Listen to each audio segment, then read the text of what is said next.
Les Stroud, the Survivorman, has persevered through the sands of the Kalahari, withstood the snake-infested jungles of the Amazon, and now he must endure, after hours with Rictor, his most challenging trial to date. Welcome to After Hours. My name is Rictor. I am your host. Rictor! What? Leave him alone! It's Judgment Day for Sasquatch. Thanks for dropping me like a stud. Now we got Rictor going. We're going to have to hear about it all night. That's a bunch of screaming memes out there, and that's the scoop that has been reported so far. By your opinion that you are no-kill, you are dooming the species to be extinct. Well, when you don't believe in Bigfoot, everything you see that might be one is something else. We thought that we had the holy grail of DNA. When are we going to make a video, Rictor? And I mean not an X-rated one. Dr. Todd, you've also been called the scoff dick. Yeah, well. You can't talk about I can't! Hello? Is this thing on? Am I muted? Can you hear me? Hey, Rictor, I've got a question for you. How does it feel to lose Bigfoot bounty?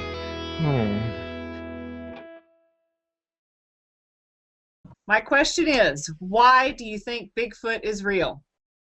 The Survivorman himself was very kind to give me 15 minutes of his time during his press junket. Now last year, Les Stroud, Survivorman, took the Bigfoot community by storm with his two-part Survivorman Bigfoot show with the controversial Canadian producer Todd Standing. So, for 2015, what will the Bigfoot world expect to see in the new Survivorman Bigfoot episodes? Well, I can tell you this. Les Stroud wants honesty and credibility from those he goes out in the woods with, something the Bigfoot community has lacked in the past decade. Hello. Hi, good morning, Les Stroud. This is Rictor from After Hours with Rictor. How are you today? Good. Thank you for taking the time to do this little interview. I know we have 10 minutes, so I have only 6 questions for you, and I think we can whip right through them rather quickly. Okay, sounds like a plan. Alrighty. Question number 1. You've been quoted as saying you were not a Bigfoot enthusiast, but an enthusiast of the environment. Well, last year, my co-host Tammy and I were at Todd and Diane Neese's Beachfoot get-together.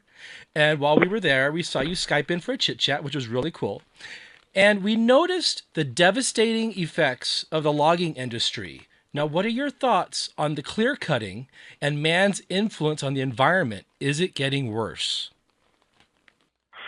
Oh, it's an interesting question, but it's also, obviously it's a very deep and thoughtful question. I think that it's a mixed bag. The amount of population growth we have dictates that it absolutely is getting worse. There's no question because of that alone. The demand on the environment. Let's face it, we live from the environment. We are without the environment, we don't live at all. So we have to draw from it, and when there's more of us to draw, we're drawing more. That's the obvious, Captain Obvious at this point. But are there bright spots? Are there shining moments? Are there knights in shining armor that are doing some things and fixing some things? Absolutely. But we've got some cool rules in place, and we're treating the planet as we should. I think that'd be extremely naive. No, we're doing an awful lot of damage out there. The ocean is in tremendous peril, and all you really need to do is to take a flight away from North America and travel the world if you really want to see a lot of devastation, which is not to say there isn't great devastation even here at our homeland. You know, it was definitely eye-awakening for me and Tammy. We were shocked by it. And, you know, being a city boy, you don't get to see the effects of, you know, man's destruction of the environment. So you being an environment enthusiast, I thought that'd be a great question to ask. Get your take on it. Yeah, and this is part of the problem is we don't get out from the city to see what's going on out there. It just feels all separate from us. Like, yeah, it's happening over there. Right. But over there is still attached to right here. Okay, let's move on to question number 2. A fan of yours, Sally Ramey from Georgia, asks, quote, what would you do if you actually obtained proof of Bigfoot? Because I personally have sort of confronted U.S. Fish and Game with this, with the same kind of question when they crashed my Bigfoot expedition up in the Sierras. So what would you do if you got proof of Bigfoot? I wish I could answer exactly and definitively, like I have a command of this and know what I would do. But my honest answer is I really don't know what I would do, because the ramifications of that are huge, and I don't know what the fallout would be, and I've thought about it, but I haven't come up with the you know what I'm going to do? I'm going to hold a press conference. Oh, you know what I'm going to do? I'm going to contact the government. Oh, you know what I'm going to do? I'm going to sit on it and say nothing. I don't know. I think it's such a big thing. I have to wait and see. Well, let me tell you what Fish and Game told me. They said that if a body was to have been shot on national land, they would confiscate it because it is, quote, an unlisted animal, unquote. And so I asked the officer, I'm like, okay, so you take the body, then what? And then he, with a very straight face, told me, well, we would then have a scientist come in and do a DNA test on it to make sure it's not human. And I said to him, well, who do you have lined up to do such an extraordinary casework on such an unusual animal specimen? And he goes, well, we'll cross that bridge when we get to it. So that he was straight-faced serious with me, and I was like, all right, well, if you ever find proof, keep quiet. Don't tell. It all depends on whether you fly on the side of, you're prone to conspiracy possibilities, or whether you think everything is open and honest and it will all be smooth flowing. It depends on what you think. There's a well-known Bigfoot researcher, archaeologist, Kathy Strain, and she told me that is the law of U.S. Fish and Game, to confiscate whatever animal that is shot. Conspiracy theory would be when the men in black come and take the body away, and then suddenly Rictor or Les Stroud disappear. What happened to them? That's where your conspiracy comes in. So, if you ever find proof, Les, keep quiet. Alrighty, so number 3, you have written a book, Survive, Essential Skills and Tactics to Get You Out of Anywhere Alive. Has there ever been a time when you were in a situation where you thought, wow, I'm a goner? This was it, like when you were lost at sea. And what did you do to get out of such a terrible situation? Well, yeah, I've had a couple of circumstances. I think probably the most recent would have been when I was filming the Norway episode, and I was going down the fjord, down to the fjord, down the hill, and I got caught in freezing rain and wet snow, and was drenched to the bone, both with sweat and the freezing rain, and becoming hypothermic with the sun setting. It was a very, very, very precarious situation. I was coming up to cliffs in front of me. I couldn't go down, but I couldn't go back up because of the slippery ice. So it was that was a situation where my overconfidence got the better of me, and I had that sort of I got this kind of attitude, and that was a dangerous attitude to have, and found myself in a place where I could have easily succumbed to hypothermia that night, and I would have been in serious jeopardy. I've been chased by animals and things like that, and those are very sensationalistic, but it's cutting it close to hypothermia is a very, very dangerous situation to be in, and that's the one that is the most recent anyway. I'm glad, and I believe I can speak for all of your fans that we're thankful that you came out of this just fine, and you learned from it, and you're sharing your knowledge with other people that, like my brother, he passed away in 1979 from hypothermia, and he had no survival skills whatsoever. So I commend you for writing a book like this. This is awesome. My co-host, Tammy, is a huge fan of yours, and she couldn't be here, but she has a question for you. What are the qualifications for a Bigfooter on Survivorman Bigfoot? Well, really, honesty. Just honesty.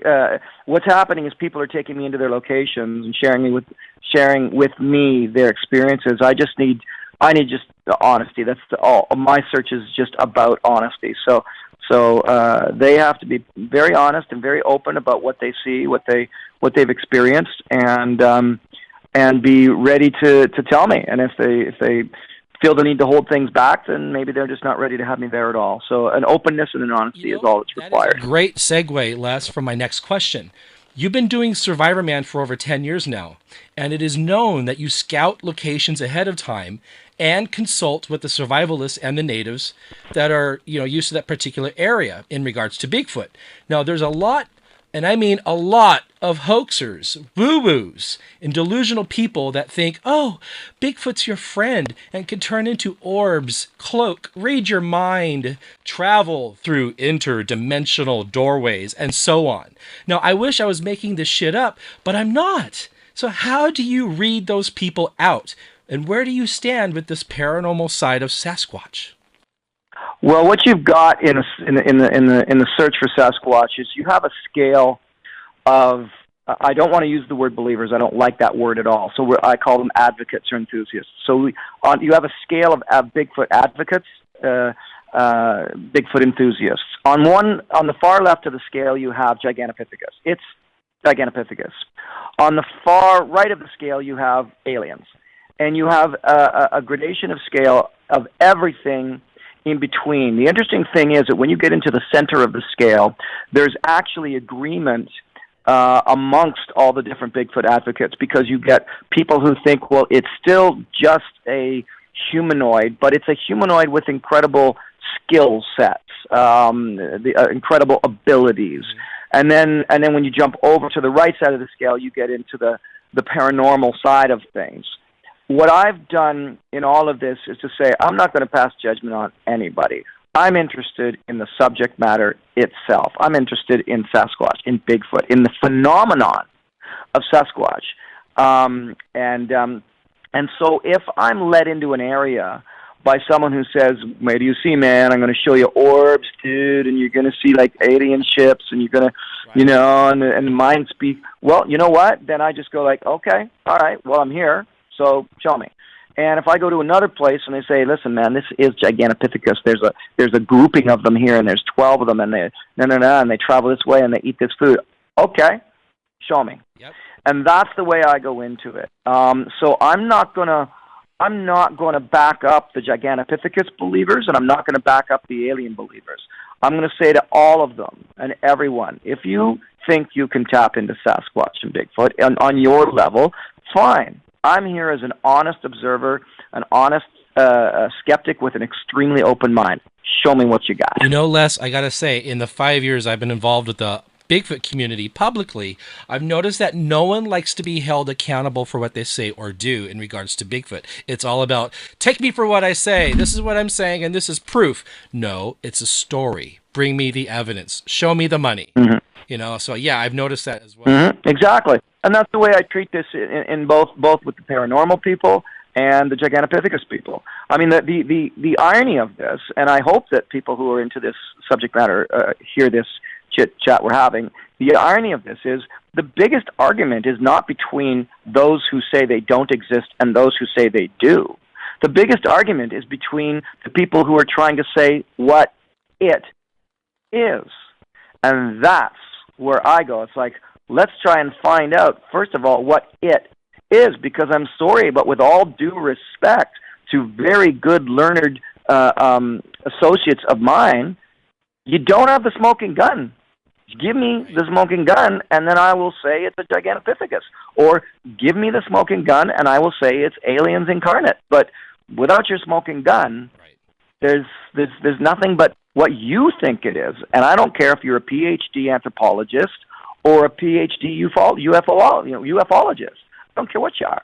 Just show me the smoking gun, or leave me in that little valley, leave me on that mountaintop, leave me in that field, and I will tell the audience what I experience, and we'll have to go from there. Oh, I stand with you 110% wholeheartedly with what you said. Okay, I've got one last question. We're done. You ready? Sure. When it comes to Bigfoot, now there tends to be quite a lot of amateur hour, I'm sure you've noticed, with people baiting and leaving food out for their hairy friend in hopes of gaining, its trust or getting evidence. Now, I noticed that when you did Survivorman Bigfoot with Todd Standing, you gentlemen left apples on a tree, so you guys have kind of done this yourself. Now, my question for you is this, and don't take it the wrong way.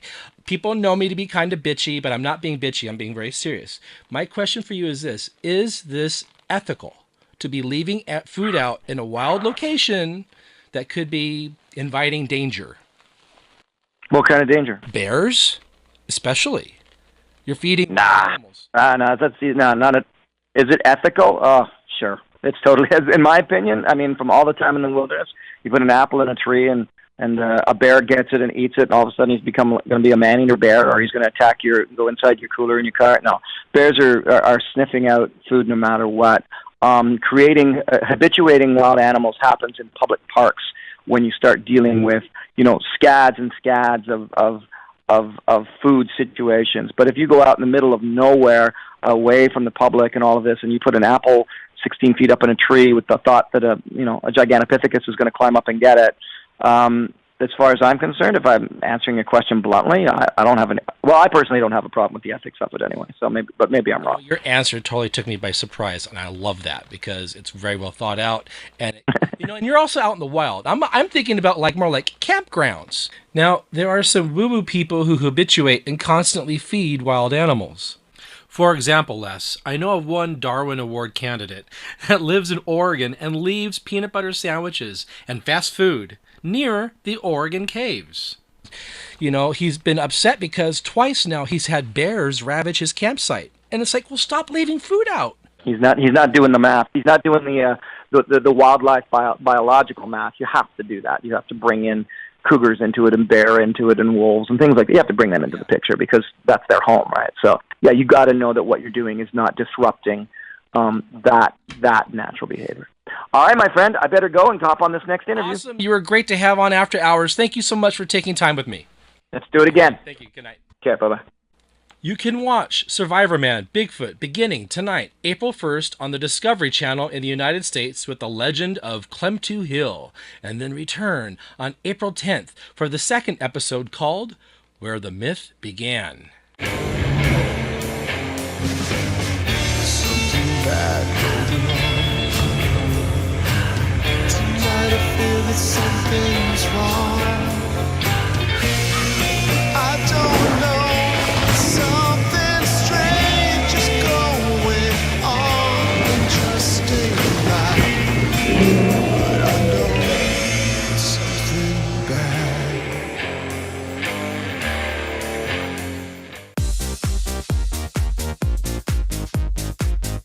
Hi, my name is Rictor from Spike TV's $10 million Bigfoot Bounty.